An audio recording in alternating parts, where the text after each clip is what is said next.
So students, let us see word problems of exercise 5 and 6. Concept of word problem is same. Statements and all you have to make like we have made in addition and subtraction. वैसे ही statement बनाने में आपको उन चीज़ों का ध्यान रखना है. बस numbers की जगह here we have the fractions. So the first one is Rohini had a red ribbon of length 4 1/5 meter and a green ribbon of length 3 1/2 meter. What is the total length of the two ribbons? Total length means we have to add both the fractions. So here we are going to write the statement length of the red ribbon equals to 4 1/5 meter and then convert it into improper fractions.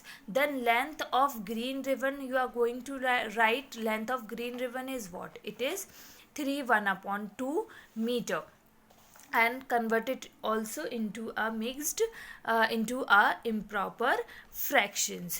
Now after that the total length of both the ribbons is asked in the question. Total length means we will add both the fractions, so don't write this one, okay? You can simply write these two fractions and show them that you are adding them, okay?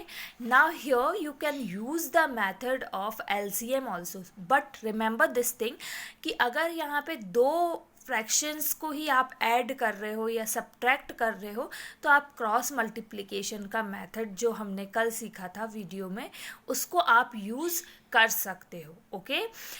तो इसमें आपको ध्यान रखना है कि cross multiplication में ऊपर numerator denominator का भी मल्टीप्लिकेशन होगा और डिनोमिनेटर का भी मल्टीप्लिकेशन होगा. डिनोमिनेटर को आपको बिल्कुल नहीं छोड़ना है if you are using this method in addition and subtraction of fractions, okay? So here we will use that method. So first numerator into second denominator we will do. Cross multiplication कैसे होता है? ऐसे ही होता है, okay? तो इस तरीके से आपको करना है एंड आफ्टर दैट प्लस का साइन आना चाहिए क्योंकि यहाँ पे आप ऐड कर रहे हो तो प्लस का साइन आप लगाओगे. 7 × 5 आपको करना है तो ये न्यूमरेटर बन गया हमारा और डिनोमिनेटर में आपको क्या लिखना है? 5 × 2. जिनका भी मल्टीप्लिकेशन हो रहा है पहले आप उनको लिख दोगे, okay? Then 21 × 2 will be 42 and 7 × 5 will be 35. You can add both the fractions and denominator में 5 2s 10, okay? So it will become 77/10 meter or you can say 7/10 meter, okay? Mixed fraction में दिया था तो हमें मिक्स्ड फ्रैक्शन में ही बनाना है. Thus the total length of two ribbons is 7/10 meter. You can use the LCM method also. 5 और 2 का LCM निकालते तो भी आप 10 ही आता तो भी आपको यहाँ पे सेम प्रोसीजर करना पड़ता कि फ्रैक्शंस को आपको 42/10 और 35/10 बनाना पड़ता. अगर 21/5 होता तो आपको उसको LCM 10 आता तो ऐसा मल्टीपल ऊपर नीचे 5 और 5 से मल्टीप्लाई करना पड़ता तो भी 42/10 बनता. सेम प्रोसीजर होता है. ये थोड़ा शॉर्ट वे है. तो अगर दो फ्रैक्शंस है तो आपको इस मेथड का यूज़ आप कर सकते हैं. बस एक चीज़ का ध्यान रखना है कि बीच में प्लस का साइन या सब्ट्रैक्शन है उसका साइन ज़रूर आना चाहिए और फर्स्ट न्यूमरेटर का सेकेंड डिनोमिनेटर से मल्टीप्लाई होता है वो पहले हमेशा लिखाएगा और फिर 7 × 5 या 5 × 7 फिर लिखाएगा, ओके? सेकेंड न्यूमरेटर का फर्स्ट डिनोमिनेटर से मल्टीप्लिकेशन बाद में लिखाएगा.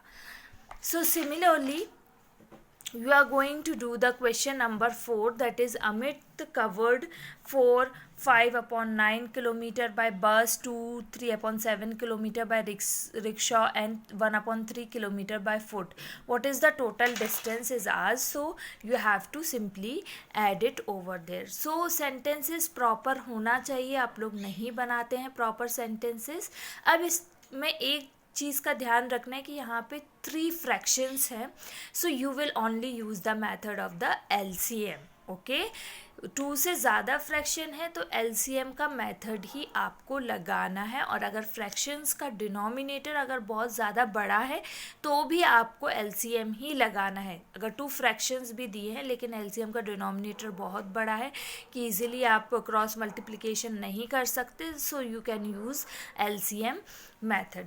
तो जैसे एलसीएम मेथड में हमने एडिशन ऑफ फ्रैक्शंस सीखा है, वैसे आप एडिशन ऑफ फ्रैक्शंस यहाँ पर करेंगे. Question 3 and question 5 are for homework and the rest of the questions of question 1 are for homework. I have already explained these questions in the video itself. Now exercise 6 subtract also I have explained the question number 1 in the video. I have taken questions from this and explained it over there, so you will do on your own. Now in this one thing you have to remember, ये भी same ऐसा ही है addition की तरह, but एक चीज़ आपको ध्यान रखनी है. जैसे कि यहाँ पे दिया हुआ है question number 3, Arjun wants to buy a book that cost ₹45. तो यहाँ पे आप फ्रैक्शन इसको बनाएंगे तो डिनोमिनेटर में 1 ले लेंगे. 43/4 with him and how much more money does he need to buy the book. More money मतलब हमें यहाँ पे सब्ट्रैक्शन करना है. अब सब्ट्रैक्शन करना है तो ऐसा नहीं है कि आप 43/4 में से 45/1 को माइनस कर दें. तो यहाँ पे आपको इस चीज़ का ध्यान रखना है कि आपको ग्रेटर फ्रैक्शन में से ही स्मॉलर फ्रैक्शन को माइनस करना है. तो ग्रेटर फ्रैक्शन आपको आइडेंटिफाई करना है. आइडेंटिफाई करने के लिए आप फ्रैक्शंस को इक्विवेलेंट फ्रैक्शन में कन्वर्ट कर सकते हैं, या तो फिर आप क्रॉस मल्टीप्लिकेशन का भी यूज़ कर सकते हैं. यहाँ पे क्लियरली दिख रहा है कि ₹45 आर मोर देन ₹43/4. 40 और 3/4 मतलब थोड़े बहुत कुछ और पैसे हैं, लेकिन 45 बड़ा है, तो 45 में से 43/4 का माइनस होगा.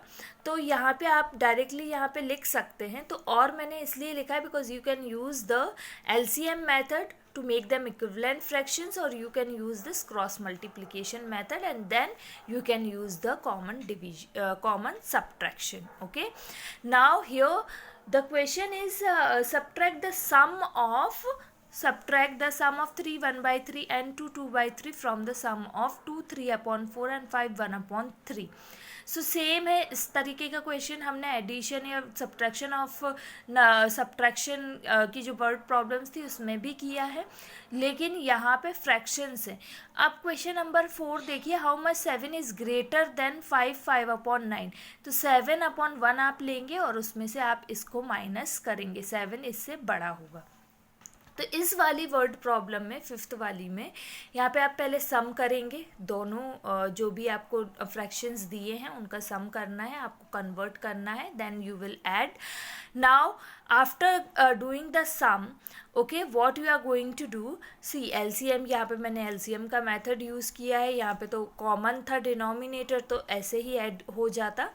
Now after that what you are going to do, you will write according to questions. Okay, now here you are going to convert the fractions also, because यहाँ पे 4 और 3 दिया है, तो आप LCM के मेथड से करेंगे तो फ्रैक्शंस इस तरीके से कुछ आएगा. अब अकॉर्डिंग टू क्वेश्चन क्या करना है कि आपको इस सम में से, जो सेकंड वाले का सम है, उसमें से इसको माइनस करना है. तो आप यहाँ पे लिखेंगे, लेकिन ये दोनों फ्रैक्शन तो फिर अनइक्वल हैं, डिनोमिनेटर्स अनइक्वल है. तो आपको क्या करना है, again you will do the method of LCM. सी अगर यहाँ पे आप 3 से और 12 से मल्टीप्लाई करेंगे तो आपको लेंदी हो सकता है, तो इसीलिए LCM का मेथड आप यूज़ कर सकते हैं. ओके, LCM का इतना ही मेथड आप यूज़ करिए. नाउ जब वो इक्विवेलेंट फ्रैक्शंस बन जाएंगे दोनों, पहले आप लिखेंगे, फिर आप you are going to subtract. Okay, then write it like this and subtract as the way described in subtraction of fractions. Question 2 and question 4 are for homework.